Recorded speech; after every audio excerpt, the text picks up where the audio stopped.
He sat in the living room like he owned the place. Feet up on the coffee table, remote in hand. The same armchair he'd claimed 15 years ago, the day he walked into my father's house and decided it was his. Gerald Price looked at me with that familiar sneer, the one I'd seen 1,000 times, the one that said I was nothing more than an inconvenience he'd been forced to tolerate. "What are you doing here, Nova? Didn't think you'd show your face around here again." I didn't sit down. Didn't take off my coat. I just pulled a document from my bag and placed it on the table in front of him. "Do you know what this is, Gerald?" He glanced at it, frowned, looked closer, and then his face went white. "For 15 years, I said, you told me I was a guest in this house. Every single day. You're just a guest here, Nova. I'm the man of this house now. Your father's dead. Deal with it." I leaned down, close enough to see the fear flickering in his eyes.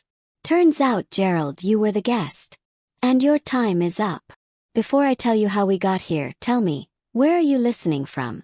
Drop your location so I know I'm not alone." I was 10 years old when my father died. James Bennett. The best man I've ever known.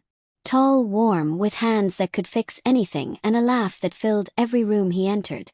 He was a carpenter.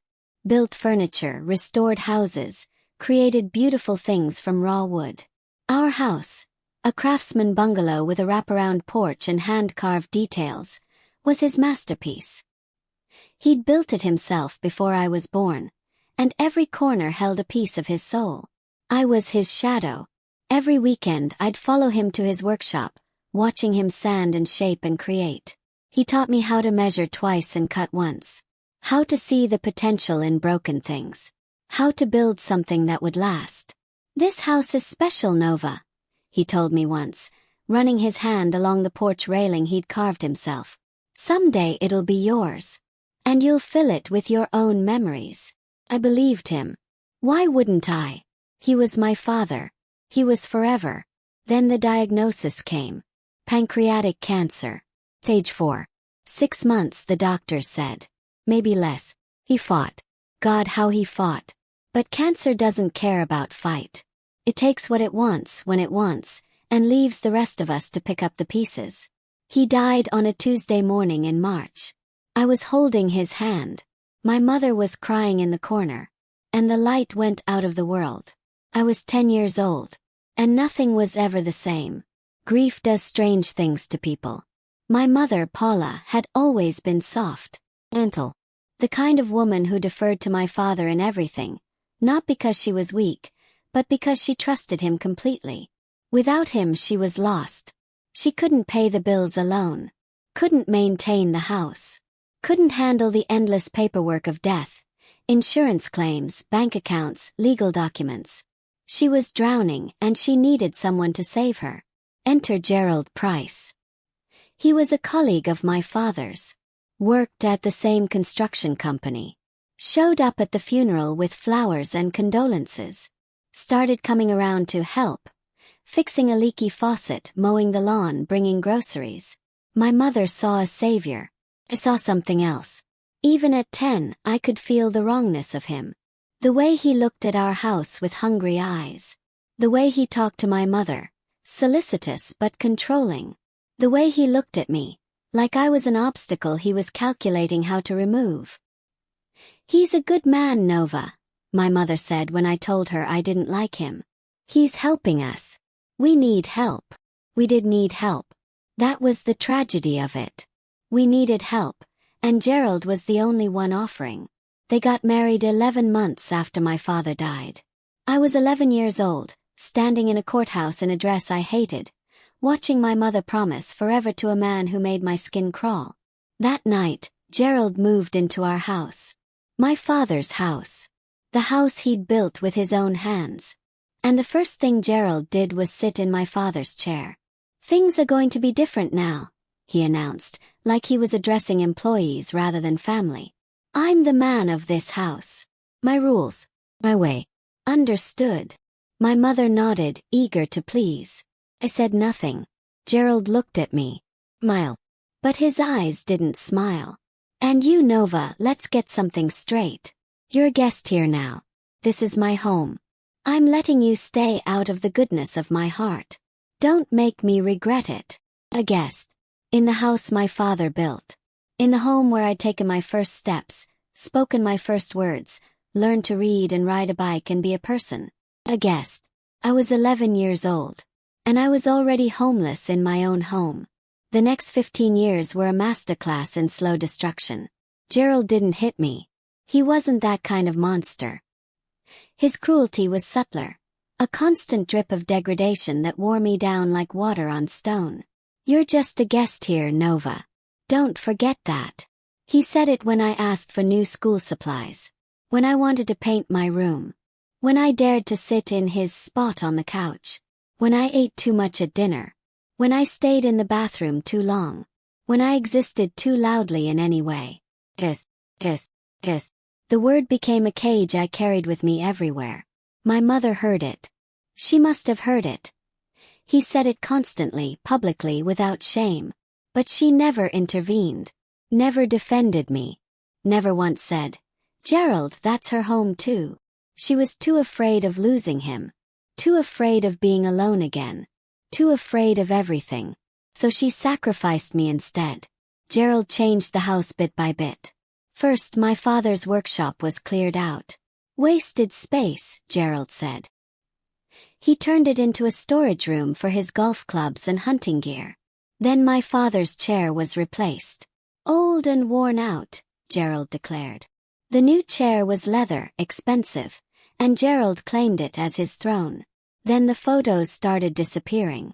My father's face, slowly erased from the walls. "We need to move on," Gerald explained to my mother. "It's not healthy to live in the past." By the time I was 15, there was almost nothing left of James Bennett in the house he'd built. Just me. And Gerald made sure I knew how unwelcome that reminder was. "You look just like him," he'd say, and it wasn't a compliment. It was an accusation. A reason for his contempt. I was living proof that he would never truly own this house, this family, this life. And he hated me for it. School was my escape. I threw myself into academics with the desperation of someone running from a burning building. If I could just be smart enough, successful enough, independent enough, I could get out. I studied while Gerald complained about the electricity bill. I worked part-time jobs while Gerald spent money on new cars and golf memberships. I applied to colleges while Gerald told me I'd never amount to anything. "Why bother with university?" he said when I got accepted to the architecture program. "Girls like you should learn something practical. Secretarial work. Nursing. Something where you can find a husband to take care of you." My mother said nothing. I went anyway. Scholarships, loans, and 3 jobs at once. I paid my own way because Gerald refused to contribute to some useless art degree.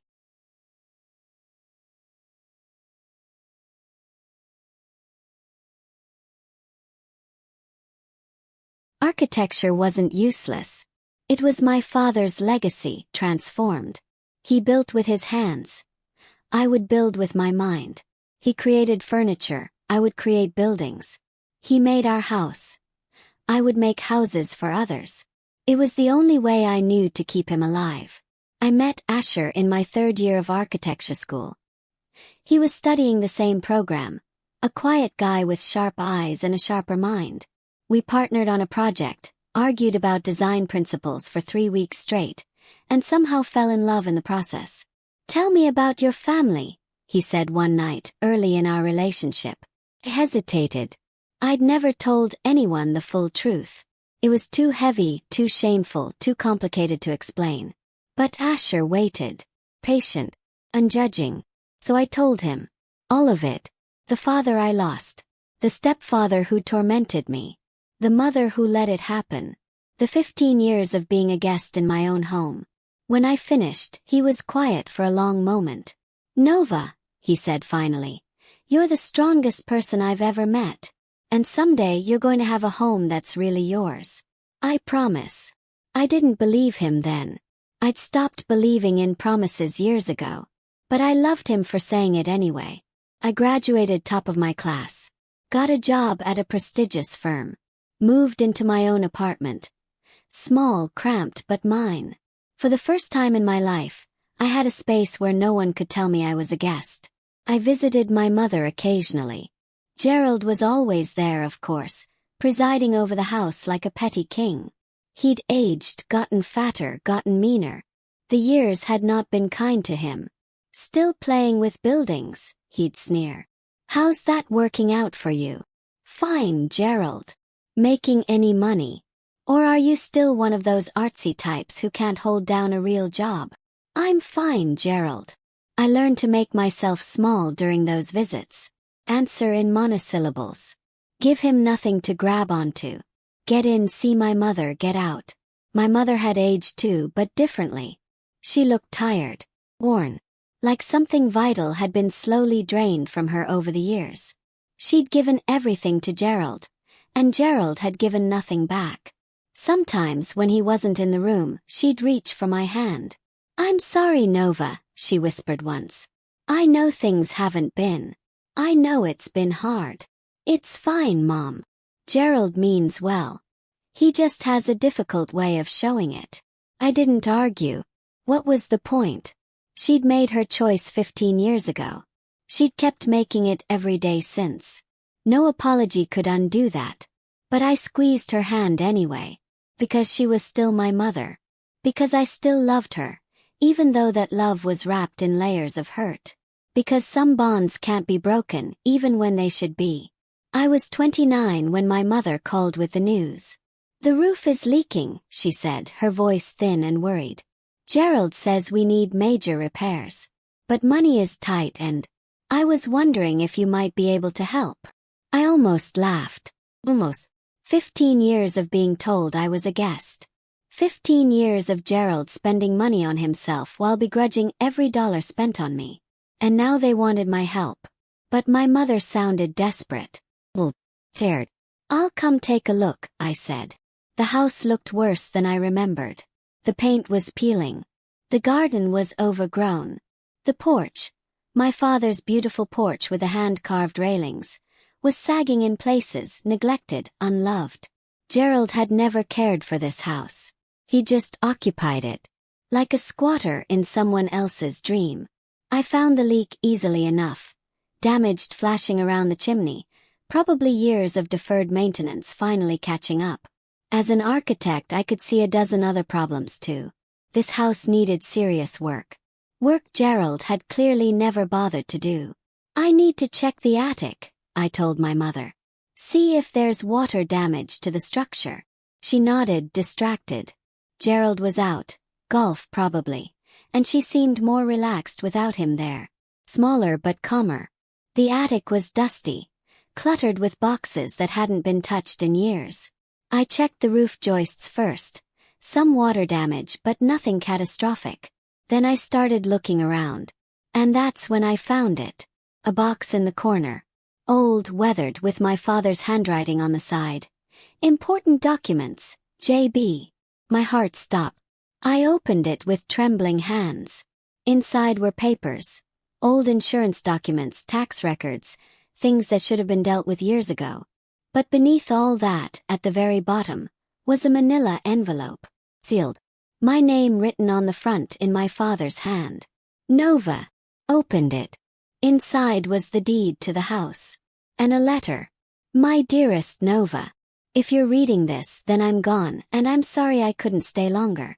There are things I need you to know. This house is yours. I put the deed in your name when you were 8 years old, after my first cancer scare. Your mother doesn't know. I wanted to protect you, to make sure you always had a home no matter what happened. I've watched you grow, my little architect, and I know you'll do great things. I know you'll build beautiful structures and fill them with love. But I also know the world can be cruel, and I wanted to give you a foundation that no one could take away.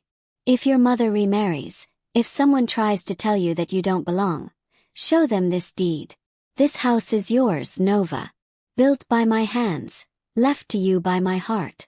No one can make you a guest in your own home. I love you more than words can say. Build a beautiful life, my daughter. And know that wherever you go, whatever you do, a part of me goes with you. Forever yours, Dad. I sat in that dusty attic and cried. For the father I'd lost. For the years I'd spent believing I was worthless. For the little girl who'd been told she was a guest in the home her father built for her. He'd known. Somehow, he'd known that I might need protection. And even from beyond the grave, he'd tried to give it to me. No one can make you a guest in your own home. 15 years too late. But not too late to matter. I didn't confront Gerald immediately. I'd learned patience in that house. Learned to wait, to plan, to think before acting. Gerald had taught me that, ironically. Taught me that reckless emotion got you nowhere. So I took the deed to a lawyer. Had everything verified. Confirmed that yes, the house was legally mine. Had been since I was 8 years old. My father had arranged it carefully, legally, irrevocably. Gerald had been living in my house for 15 years. Paying no rent. Claiming ownership of something that had never been his. You have every right to evict him, my lawyer said.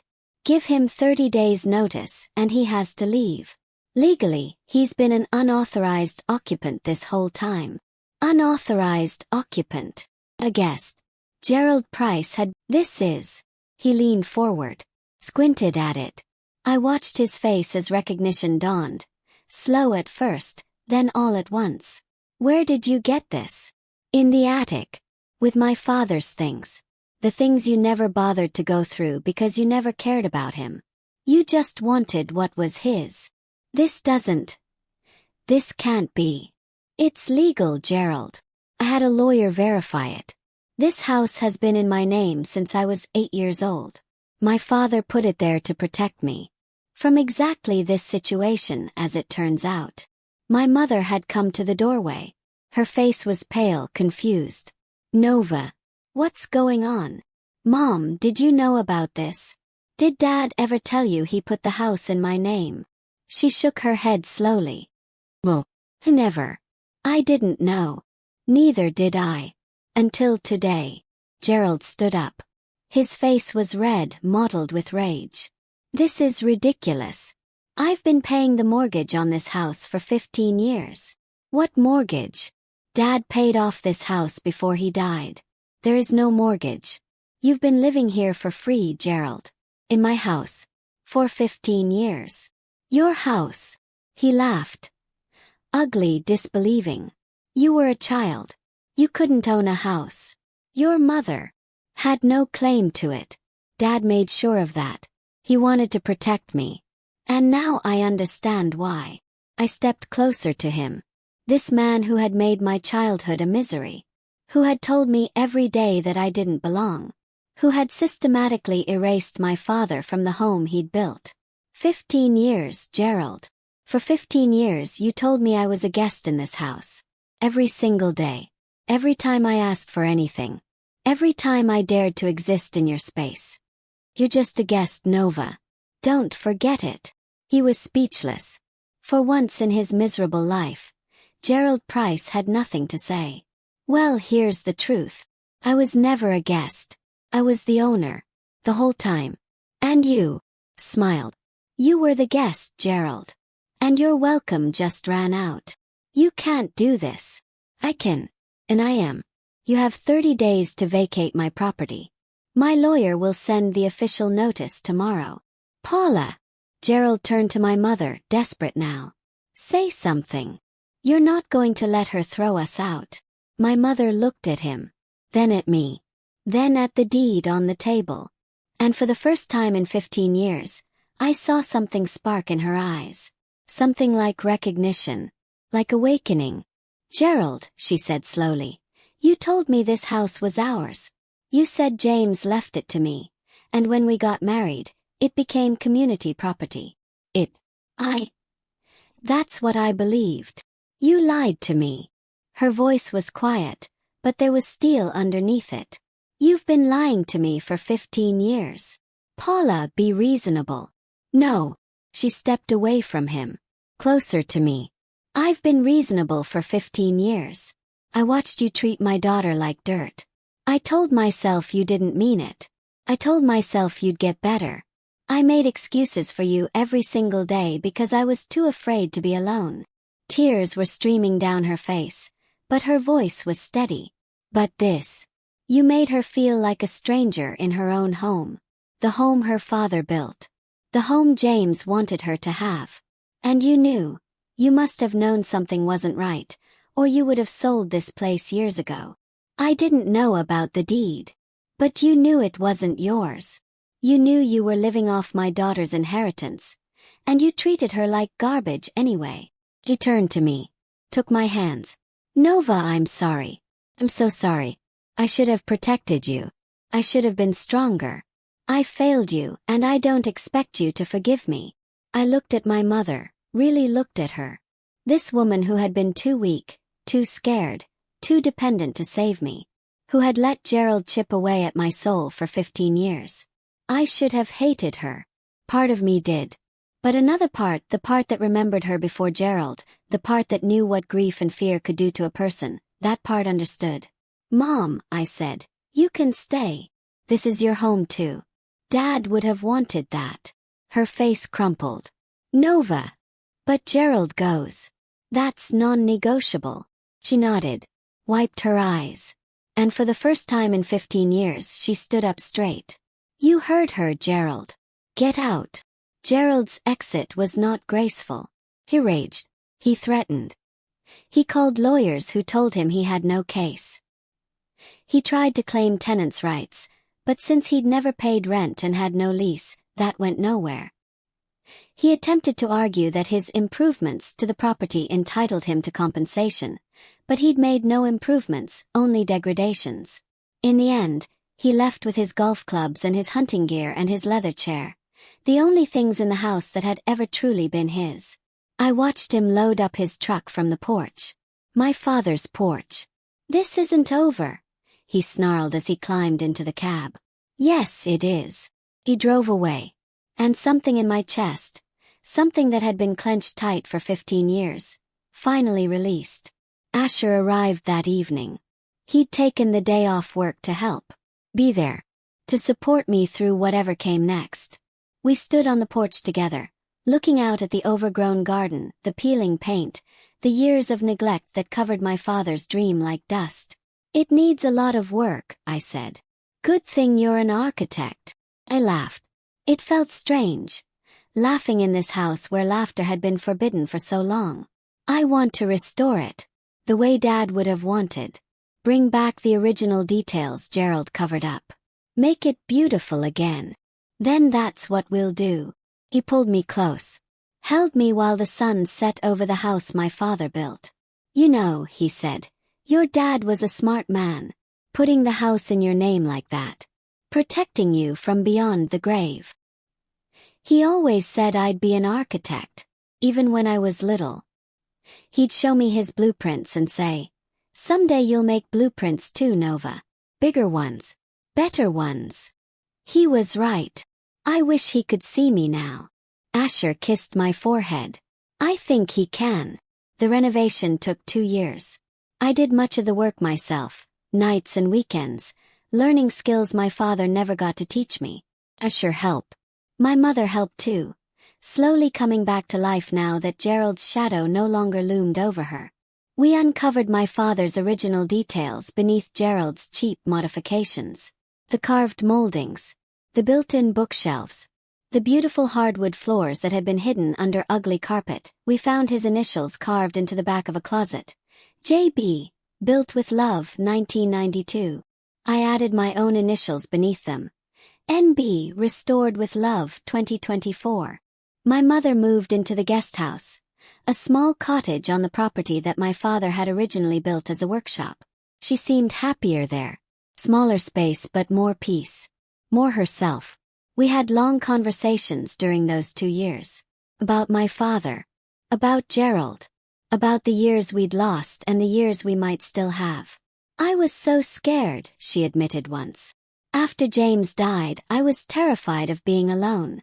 Gerald seemed like safety. By the time I realized what he really was, Asher proposed on the day we finished the renovation. We were standing in the living room. My father's living room, restored to its original beauty. New furniture but classic. Modern touches, but respectful of the original design. Perfect blend of past and future. He got down on one knee, right there on the hardwood floors my father had laid 30 years ago. "Nova Bennett," he said, "I have loved you since the day you told me my design concept was aggressively mediocre. And I want to spend the rest of my life building a home with you. Not just this house, a life. Will you marry me?" Said yes. We got married the following spring. In the backyard. Under a trellis my father had built decades ago, now restored and covered in climbing roses. My mother walked me down the aisle. Tears streaming down her face, but smiling. Gerald wasn't invited, of course. Last I heard, he was living in a one-bedroom apartment across town, bitter and alone. Fitting, I thought. He'd spent 15 years making me feel like I didn't deserve a home. Now he barely had one himself. But I didn't think about him much. He'd taken enough of my mental energy over the years. I wasn't giving him any more. I thought about my father instead. About the gift he'd given me. About the home he'd built with his hands and protected with his foresight. About the words he'd written in that letter. "No one can make you a guest in your own home." He was right. He'd always been right. And now, finally, I was home. Last month we found out I'm pregnant. A girl, the doctors say. Due in the fall. I've been thinking about what to name her. Asher wants something modern. I want something meaningful. I think I'll call her Pearl. After my grandmother on my father's side. A woman I never met, but whose strength I inherited. Or maybe June, after the month my father was born.